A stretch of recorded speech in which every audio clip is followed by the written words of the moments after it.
to you. Today is the 21st day of February 2022, basically second to the last Monday for the month of February.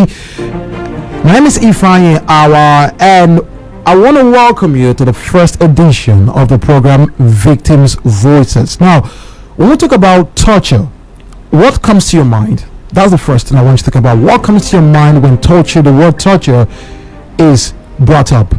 Now, with the definition of torture, it say the action or practice of inflicting severe pain or suffering on someone as a punishment or in order to force them to do or say something. Now, for a lot of Nigerians, when we talk about torture, we look at the angle of the political angle, talk about the state, and in the course of this program, you will get to look at the different types of torture. Now, this program, Victim Voices, is brought to you by the Prisoners Rehabilitation, that's Prawa, Prison Rehabilitation and Welfare Action, Prawa, and they were also the sponsors of the program Wheel of Justice. And this morning, I'm going to be speaking with two persons from the organization, and we're going to be looking at different angles of torture. Today's the introduction of the program, and in 2001, 28 June 2001, Nigeria actually acceded to the convention of the 28 June 2001. Now, the state party was under an obligation to submit its initial report under Article 19, subsection 1 of the Convention of 28 June 2002.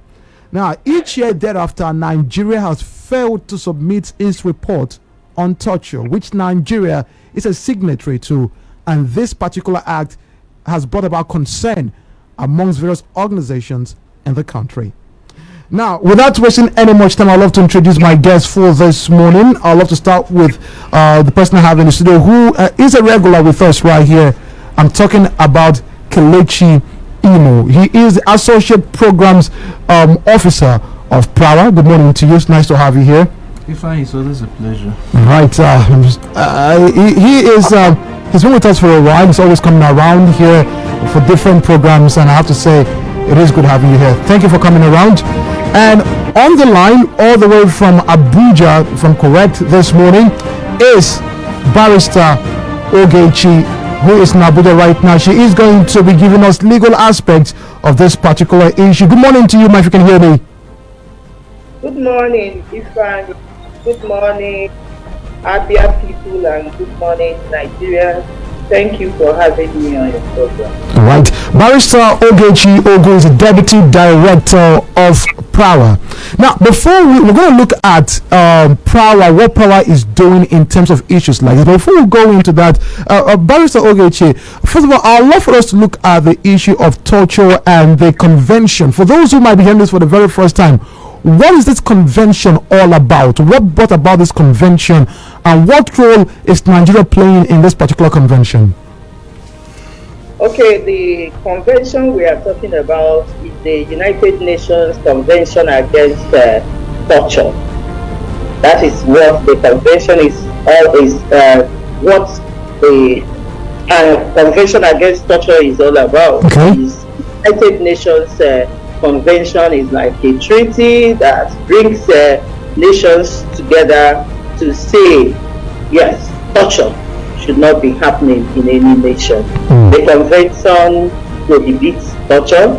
It says that torture is reprehensible and should not be permissible in any circumstance, even circumstance of war. Under no condition should torture be utilized. And the torture, to buttress what the convention is trying to convey, the act of torture gets to the root of the dignity and respect of human beings. So the absolute prohibition of torture by the UN Convention is a step in the right direction. Now, when you the question around the place of Nigeria is simple, as you have already indicated.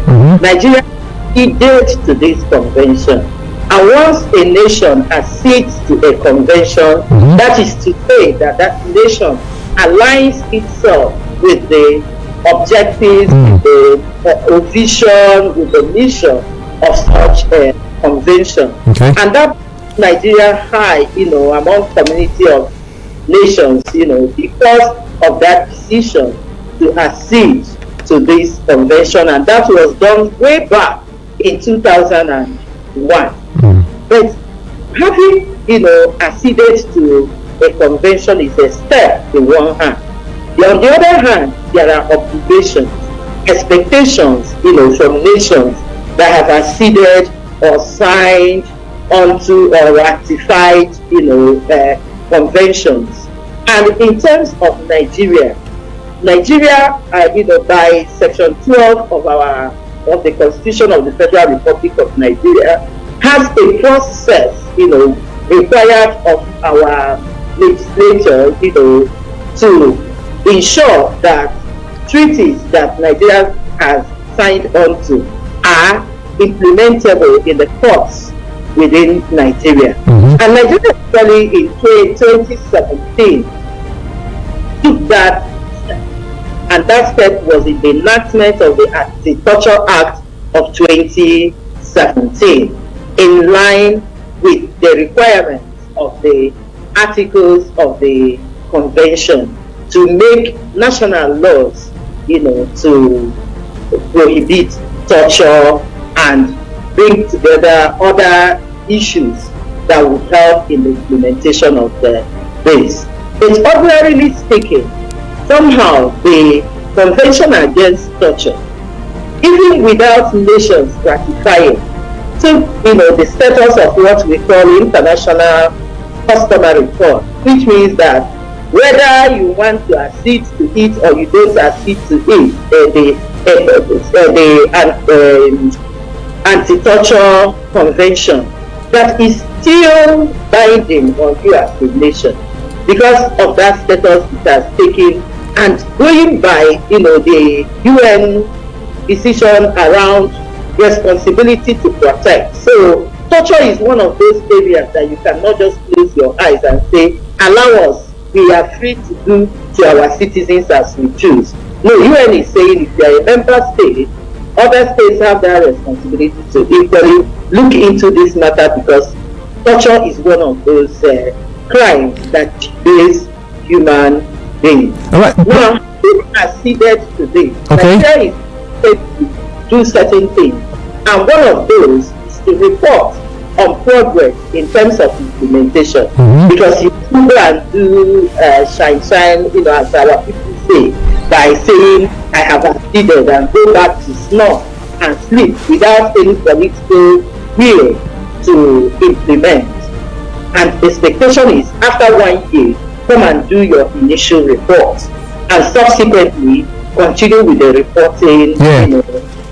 That Nigeria failed, up till 20 years after, that was last year, to report, and under compulsion, the UN Committee Against Torture decided to, evaluate our progress, even if we did not do anything. So maybe as the discussion goes ahead, we can equally talk about other issues. Thank you. Now, thank you very much. Now, if you're just tuning in, I'm speaking with Barrister Ogechi Ogu, who's the Deputy Director of Prawa. We're looking at the program is called Victims' Voices. This is the debut of the program, and we're going to be looking at issues surrounding torture, because it is a big issue across the world, not just Nigeria, it's around the world. And the major thing is Nigeria is a signatory to the convention, and with the obligation of Nigeria as a signatory is to submit a report yearly. But as things stand, Nigeria hasn't been doing that, and it begs the question why. So before I go to Kelechi Imo, who's here, Barrister, the big question I want to ask is, why hasn't Nigeria submitted a report on torture? That is, looking at the issue around torture. Is it that we don't have torture cases in Nigeria to actually report on? Ifeanyi, of course, even the layman on the street, everybody knows that torture is something that continuously go on in Nigeria. I attribute that to political will, because ordinarily speaking, Nigeria has all that it takes to report. The resources are there, it's just about, attitude. And because even this year that Nigeria was written to say, whether you come up, because the assessment of progress in terms of implementation comes with you saying, look at what I have done, look at where I have gotten to. And they will, on the basis of what you have done and reported, we now assess you. And this is not like assessment that comes with any form of punishment. It's something that is done generally to support, to see where you are having challenges, to see recommendations that can be made to help you do more. So it's just a matter of political will, not taking something seriously. Because this report, and nothing says that Nigeria is worse than other countries, or across the world. It's just about political will, the decision to do the needful. That is just how I see it. Nigeria has all that it takes to send in their report, and flash all over the place are reports around torture. But we equally know that there should be, mechanisms put in place to ensure Nigeria is a very large country, because most of the torture cases we have emanate from community. It emanates, from the grassroots. So, and at times, when there is no plan, there is no mechanism put in place to capture what the issues are, you find out that when time of reporting comes, because there's no data, there's no information, reports are at hand, they may have it difficult, to put together the report on the progress. And that is why I'm happy that we are equally talking about this, down in Abia State. Yeah. And in some other states across the federation. So that at the different state levels, down to the local government, down to the council, where you have offices of the different law enforcement agencies, we are able to have people in place who will take it upon themselves, that responsibility, to capture cases of torture and monitor the progress in terms of the response of the, implementing agencies. That's the agencies that should do the proper investigation, prosecution where necessary, and follow up on punishment as indicated in the Anti-Torture Act. But so if I may come in here, because of time, I'm sorry, because of time, let me go to Kelechi Imo. Let's talk about the role of Prawa, the Prisoners Rehabilitation and Welfare Action, who are sponsors of this particular program, Victims' Voices. Now, when we're talking about torture, a lot of persons listening right now are thinking maybe we're talking about just the state actors. When we're talking about state actors, we're talking about the government involved in this, police officers, security personnel and whatever. But based on our conversation so far, we're not just looking at this person, we're looking at by going down to our communities. So, what is the role of Prawa? Why is Prawa taking a keen interest in this particular issue? As you know, that Prawa is a reputable organization that has been into security and justice system for quite a while now. And this is one major issue that is disturbing, not just to the whole world, but to Nigeria. Of course, as you can hear what my Madam Deputy Director just said, this is really an issue. So Prawa has taken a keen interest on this because it's something that has become. Is it okay now? It is something that has become an issue, and torture, it's oftentimes perpetrated by security, most likely security agencies, and at different levels. So Prawa as an organization, seeing that the United Nations has been talking about this, has decided to step in whatever little way we can contribute to ensure that the issue of torture is a thing of the past. That is why Prawa is at the forefront of this. Trainings have been had by Prawa on this issue. You've spoken with, I was at the last training, the workshop. We had personnel from the different security agencies. We had personnel from the Nigerian judiciary system. So it's not just a one part thing. Everybody is involved in this. So what more is Prawa doing to make sure that not just those at this level are in touch with this particular issue, that they take it back to the communities? Prawa is not outside engaging with the relevant stakeholders. Prawa is also teaching. Prawa is also at the forefront of training the security agencies at all levels, even to the lowest person, to ensure that, when we had the NSAS protest, Prawa stepped in immediately after that protest to go round the country to the levels of the divisions and the area commands of the police, to engage them on human rights, and to tell them that you can actually extract information without torturing your victim, or without torturing your accused person. So this is one of the ways of which Prawa is going about this whole exercise. Now I'm going back to Barrister. Okay, Barrister, are you still there with us? Yes, I am. All right. Now let's talk about at the last workshop. Like I said, we during the conversation, there was a point someone asked: do we need the government to submit a report on torture? Because the question is, why would the government submit a report that might indict it? Because when we look at torture, you're talking about they're saying agencies that will be indicted in this issue. So question is, number one is, why should a government submit a report? I'm not just talking about the Nigerian government, to any other government. Why should the government submit a report on torture that might indict it? Number two is this report only left to the government of a nation to submit? Can any other organization in that country submit this? Okay, it's important that we understand that this reporting thing is not about punishment. It's a kind of peer review process. Okay. People came together, nations came together and signed on to this convention. And they are interested. It's not supposed to be to fulfill all righteousness. It's supposed to be a mechanism that is, introduced and implemented to serve the purpose for which it is put together. So the whole essence of the reporting is to know the progress of nations. So the government of any nation, whatever nation it may be, should not be concerned about being indicted or not. It is because what the committee does is to look at what the challenges are. You have not been able to do this.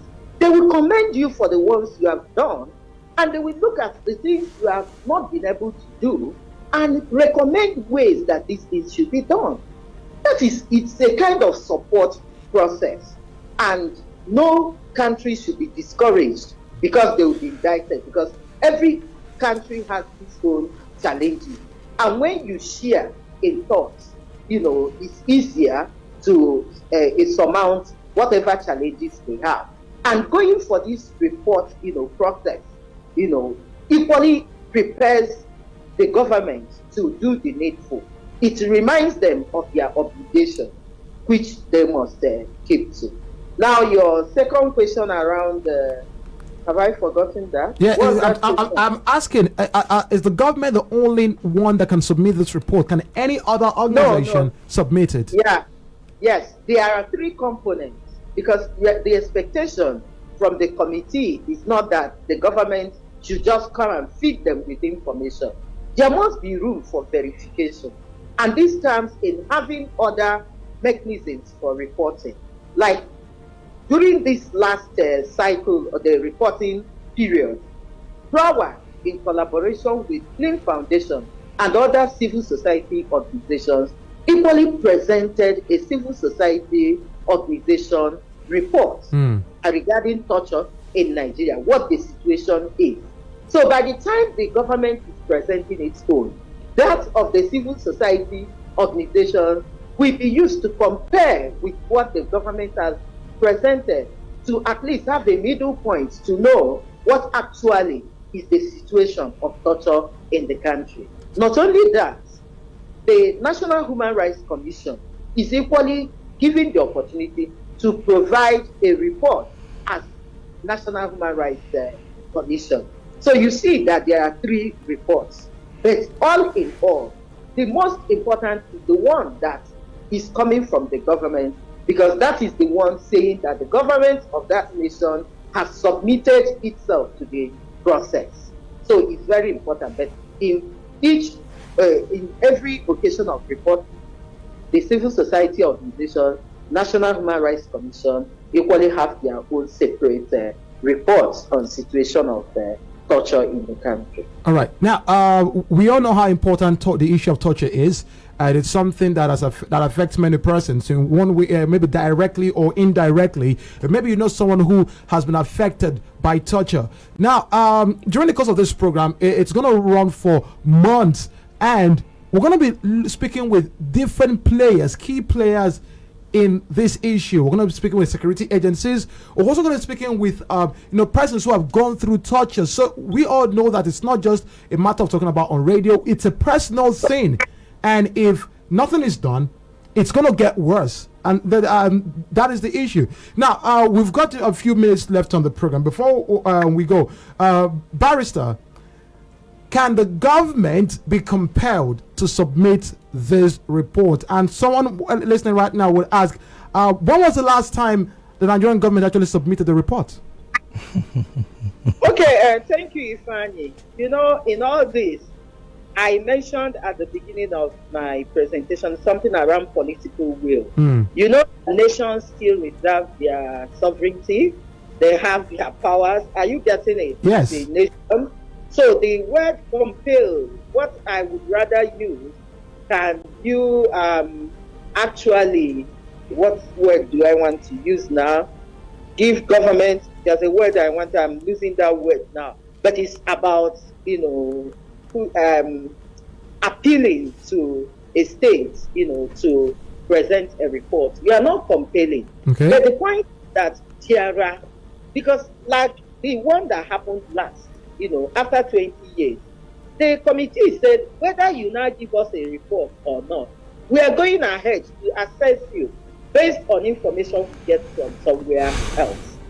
Are you getting it? Yes. So the committee cannot use there's no force that they are having on the state, but there are other ways, mechanisms that could be utilized to present a report.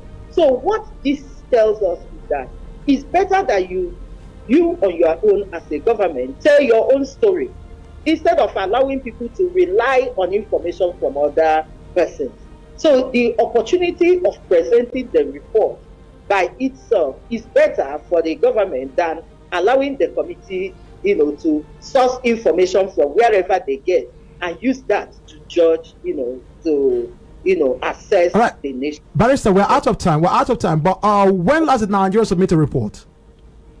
The last year that we are talking about, the report, Prawa equally supported, advocated for Nigeria as a nation to write the report. This report was written.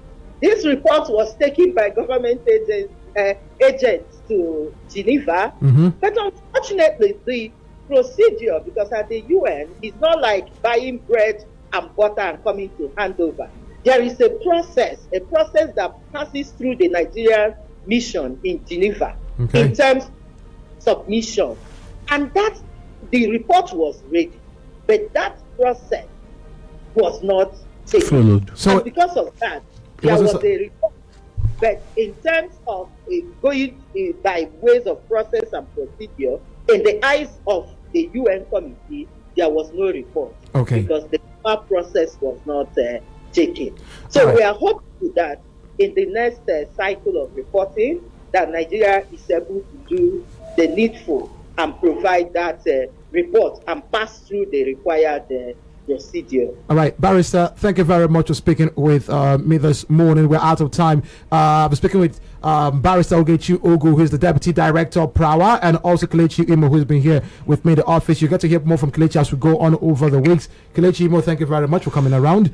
It's a pleasure. All right, Victims' Voices will be back again next week, Monday. This is the debut edition. As we go on, we'll also get to hear from you, contributions from you to know what you think, and also get to speak with more players in this particular issue. Don't forget, torture is a huge issue and it affects everyone. We are all key players in this. My name remains Ifeanyi. hour. Thanks for listening and have a wonderful day ahead.